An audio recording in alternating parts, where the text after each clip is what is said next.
In this video, we're going to learn about the print function for user output in Python. So the print function allows us to output information for the user. For example, we could have print and then open bracket, close bracket, and inside the brackets, we'll have a number, let's say 4.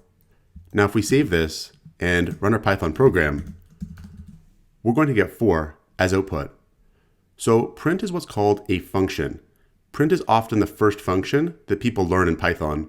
And functions in Python are a little bit like functions in math. So in math, we can have a function like fx is equal to x plus 2.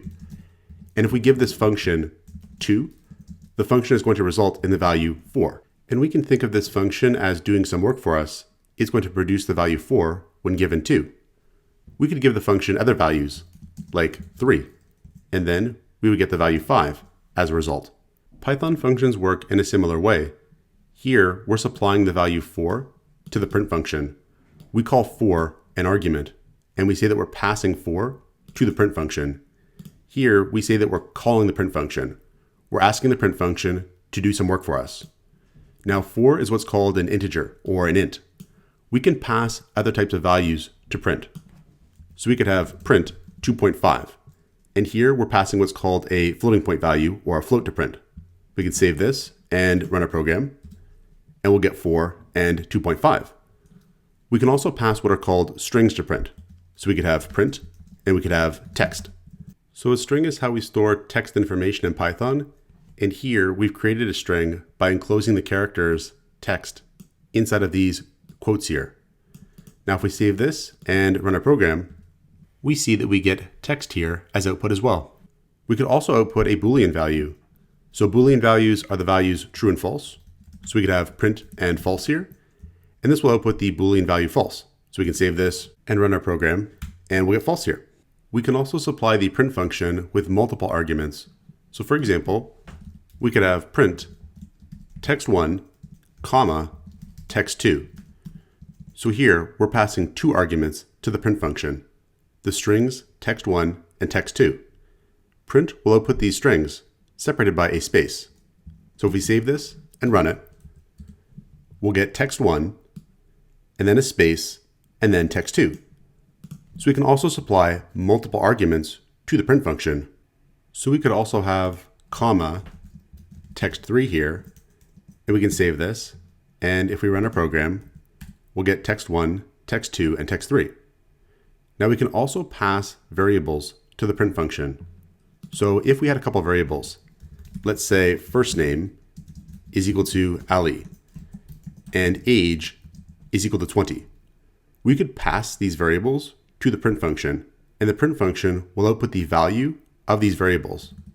So we could have print name colon, then comma, first underscore name. This is going to output the text name colon, followed by the first name value, which is going to be Ali. We could save this and run it, and we'll get name colon, space, Ali. We could also pass in the age. So we could have comma, age colon, and then the age as well. And if we save this and run it, we'll get name colon Ali, age colon 20. So we can also supply variables as arguments to print, and print will output the value of that variable. Now by default, when we pass multiple arguments to the print function, those values are going to be separated by a space. We can actually change that separator character or characters. So here, we could have print with 1, 2, 3, 4, 5. And if right now we save this and run it, we'll get 1, 2, 3, 4, 5 separated by spaces. We can supply an additional argument to specify what the separator characters should be. So we could have this, print 1, 2, 3, 4, 5, and then we're going to have sep is equal to comma. So sep is what's called a keyword argument. We're actually specifying that this is the separator argument. This equals here is going to set that argument to this value. In this case, it's the string only containing the character comma. So now our values are going to be separated by commas. So if we save this and run it, we'll get 1, 2, 3, 4, 5 separated by commas this time. We could add a space to this string and save our program and run it if we wanted the numbers to be separated by a comma and a space. So by default, after outputting the values that print has provided as arguments, print will also output a new line character. That's why each call to print results in a new line on the terminal here. So after outputting 1, 2, 3, 4, 5 here, we have 1, 2, 3, 4, 5, and then we don't see it, but a new line character is output. That's what causes this next call to print to have its values appear on a new line here. So the new line character is the default end character for the print function, but we can use the keyword argument end to change what that default end character is. So if we had print and then on the followed by print, same line. By default, we'll get on the and then a new line character and then same line. So if we save this and run it, we get on the followed by same line. But if here we had end is equal to a space, this will change the default end character to be a space. So instead of a new line character outputting after on the, a space is going to output instead. So if we save this and run it, we'll get on the same line, all on the same line, because we modified the default end character of this call to the print function, and instead of a new line character outputting, the space character output instead. That's going to cause this next print function's output to appear on the same line, because a new line character was not output. Instead, a space character was output. We could have multiple end characters, so we could add a couple spaces here and save this. And now we'll get on the and then same line, separated by 3 spaces. Now by default, the print function will output to what's called standard output. Standard output, in most cases, is going to be the terminal, or the shell, or what we call the command line sometimes. We can actually modify, though, where print outputs. We can modify it to output to a file. So for example, we could open a file with text_file is equal to open file.txt and then w. Here, we're opening a text file called file.txt. The w is going to have that file open for writing, so we can write to the file. Now, text file is an object that allows us to write to the file.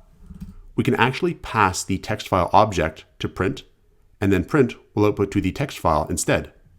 So we could have print, and then test123, followed by the argument file is equal to text_file. And file is another keyword argument, and here we're passing in the text file as an argument. We should close the file after we're done working with it. So we'll have textfile.close, and this will close the file that we opened. So we could save this and test our program. And this time, we don't get test123 on the terminal. But if we do check the file contents, we'll see the file contains test123.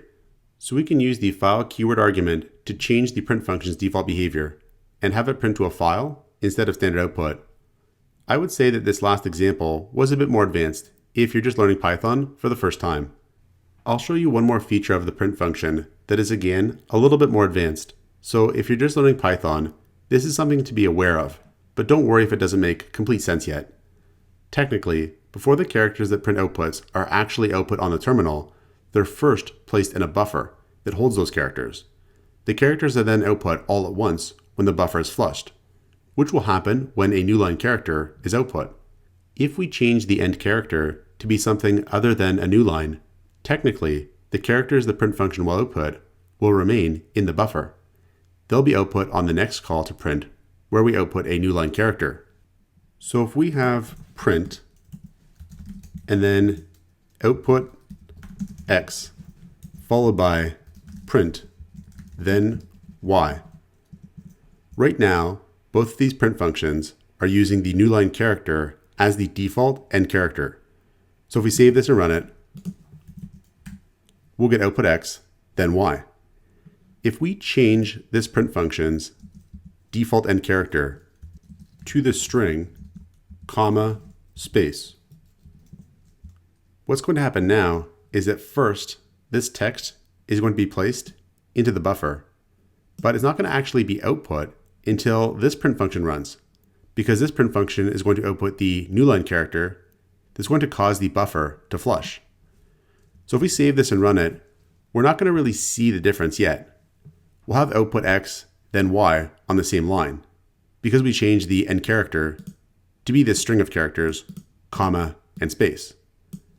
We can notice this difference if we were to use sleep. Import time will give our program access to functions defined in the time module, and the time module's sleep function will allow us to pause the execution of the program. If we call the function with time.sleep5, we can pause the execution of the program for 5 seconds in between these two prints. Now, if we save our program and run it, we'll be able to see the effect of the buffer not being flushed with the call to this print function. So if we save it and run it, we get on the same line. Output X has not been output yet. It's not going to be output until that second print function runs, after we've slept for 5 seconds. Let's try that again. So we'll save it, run it, and we stop it on the same line. We haven't output X yet. It's only until this print function runs that this text here is going to output. And that's because the buffer is not flushed by this print function. And the buffer is not flushed because this print function did not output a new line character. So if instead of sleep, our program was doing a lot of computations here that took a lot of time, in between this call to print and this call to print, there would be a delay in outputting this text here. If we want to force this print function to flush, we can use the flush keyword argument. So we'll have flush is equal to true. Now by default, flush is going to be false. But if we have flush is equal to true, we're going to set the flush keyword argument to true. That will cause this print function to flush, and we will output X. So we can save this now and run it, and look at the difference.